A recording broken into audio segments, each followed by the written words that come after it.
narito na naman tayo para sa isang napaka-sweet at nakakakilig na love story nila Kalingap Edu at Ate Viancy. Ulat mo ay aking makilala. Para sa pagpapatuloy ng ating love story ay makikita natin kung gaano na kalaki ang ipinagbago ng bahay nila Ate Viancy ngayon. Dahil kahit na maulan, bumagyo man, ano man ang mangyayari ay patuloy pa rin talaga ang paggawa ng mga karpintero para sa bahay nila Ate Viancy. Kaya bilang ganti ay makikita natin si Ate Viancy na dadalaw sa kanilang bahay. Bit-bit ang mga pagkain para sa mga karpintero. Kaya makikita natin kung gaano talaga siya kabait at gaano kabait ang kanyang puso at hindi talaga siya nakakalimot sa mga taong tumutulong sa kanya. At ito na nga ang mga nangyari.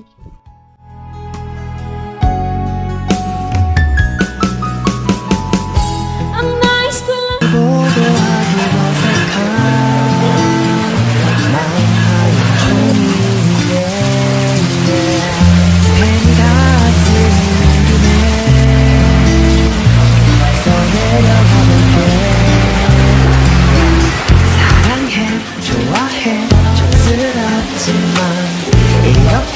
고백해 맛은 없어도 난 지금 진지해 장난하는데 유치해 미안해 하지만 내 Uy, dyan si Biancy. Ano yung Biancy dala mo? Dalan po. Ganda ng suot mo, ha? Saan galing ang damit mo? Ganda. Bagyo po kayo. Sa Baguio? Uy, guys! Paano to? Sa mga Ha? Karpintero? Ay, grabe. Oh, ikaw magbigay. Eds! Yung kids, tulungan mo, Eds.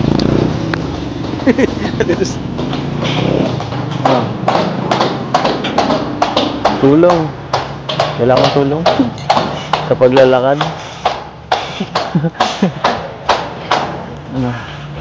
Hindi ka nagpasok. Ano ka tayo? pangipasok. Ganda ng bahay mo. Ay. Ganda pa lang ginagawa mo, no? Taga-hatid. Taga-hatid ng pagkain. Ano yan? Para kanino ba yan? Wala po. Salamat. Day, pagkain, no? Akin galing sa YC, oh. Special din. Galing pa. Galing pa sa bundok ni Kuya Robin. Kaya na po muna kayo, Kuya An. Oh, kain daw. Hey. Kain. Ikaw rin. Sumano yan. Baka di ka pa kumain. Kain na po ako dun. Bago mag-alis. Ganito daw. Napakabait talaga ni Viancy, no? Dahil kahit na maulan ay talagang pumunta pa rin siya doon kahit madulas din ang daan. Talagang pinagtiyagaan niya na makatulong din naman kahit papano sa mga gumagawa sa kanyang bahay. Hindi talaga tayo mali ng taong sinuportahan. Galing pa sa bundok ni Kuya Robin. Kaya na po muna kayo, Kuya An. Oh, kain daw. Hey. Kain. Ikaw rin. Sumano yan. Baka di ka pa kumain. Kain na po ako dun. Bago mag-alis. Ganito daw. Tapos, dumi. Dumi na, oh. House tour mo ako. House tour. Ngayon lang ako ulit Ha? nakapunta. Kanina pa ako dito. Hindi ako pumapasok. Hinihintay kita, eh. Bakit naman po? Siyempre, pa-house tour mo ako. Pakita mo saan pwesto ko dito. Sobrang ganda na po pala. Tatapos na po pala ito. Kaya nga, eh. Thank you Ngayon ko po lang- sa ano, Kuya Rab. Kuya Van. Ngayon ko lang rin ito nakita, itong ganitong ano, sa loob. Di ako napasok pag naano dito, eh. Para surprise. Oo nga. Tara po, pasukin na. Tara, pasukin mo. Pasukin natin. Grabe, laki. Taas, oh. Grabe. Siguro pag ano, pwede ka dito magpaano, mag-party. Lagi, ano. Oo, ang laki, oh. Parang dito may ano, parang hallway na to. Taas. Grabe. Siguro pagka may mga ano, may mga event pwede na dito. Ang ganda. Tapos may dalawa ka pang kwarto sa taas. Left and right, dalawa. Ang ilang pamilya ba dito papatirahin natin? Sobrang dami yata ng kwarto dito. Sinama mo niyo na yata ako eh. Joke lang. Mali ko. Sana matapos na ito pag Pasko, no? Nahiya na nga po ako. Okay lang po, kahit unahin mo na po yung iba. Napakalayo na talaga ng narating ni Ate Fiancy dahil kung dati ay wala man lang silang bahay na matirhan na permanente, ngayon ay unti-unti nang nabubuo ang kanyang mga pangarap dahil sa pagtulong sa kanya ng Kalingap Team. Ngayon ay malapit nang mabuo ang kanyang bahay. Kita mahal. Kita eh. Bakit naman po? Siyempre, pa-house tour mo ako. Pakita mo saan pwesto ko dito. Sobrang ganda na po pala. Tatapos na po pala ito. Kaya nga eh. Thank you po sa Kuya Rab. Kuya Val. Ngayon ko lang rin ito nakita, itong ganitong ano, sa loob. Di ako napasok pag naano dito eh. Para surprise. Oo nga. Tara po, pasukin na. Tara, pasukin mo. Pasukin natin. Grabe, laki. Taas oh. Grabe.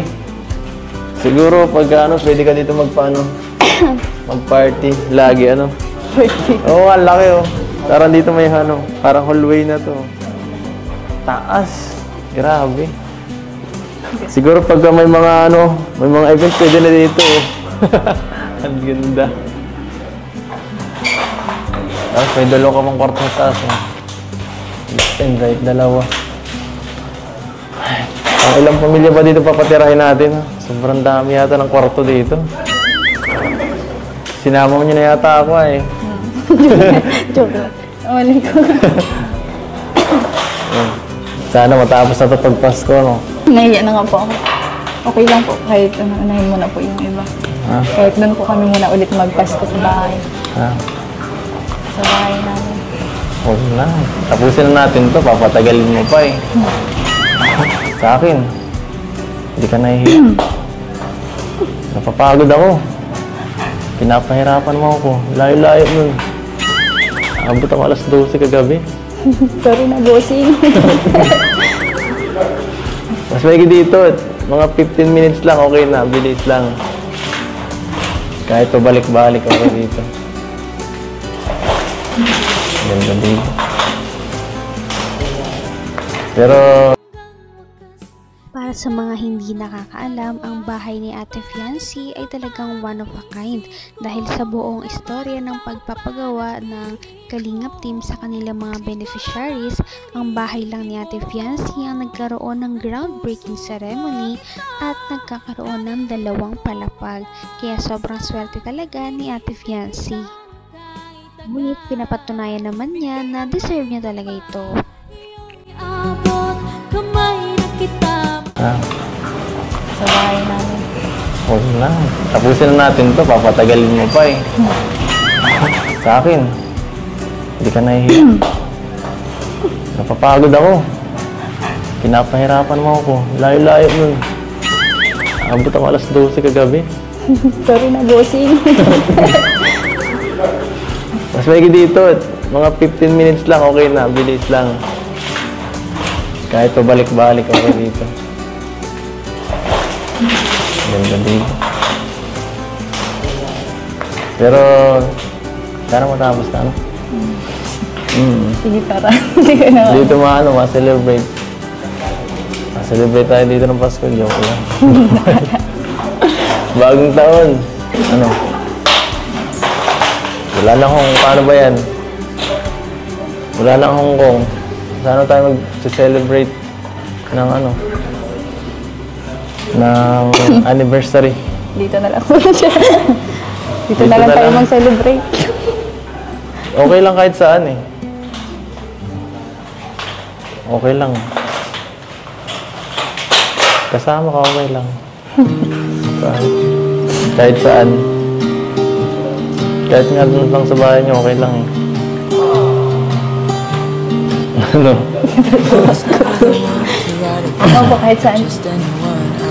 Okay lang naman po kahit saan. Tayo mag-ano. Tayo. Surado ka, baka maingit ka sa iba. Sa mga ano. Saan? Maingit ka doon sa mga ibang inyo. Sabi ko, ganda na sa kanila. Di bale. Next year sa Hong Kong tayo. Di ba sabi mo gusto mag-Disneyland? Naku, ganda dun. Sobrang ganda dun. Sigurado mo. As usual, kapag silang dalawa ang nagkikita, talagang paniguradong may mga sweet moments pa rin sila kahit na gaano kaseryoso ang kanilang ginagawa.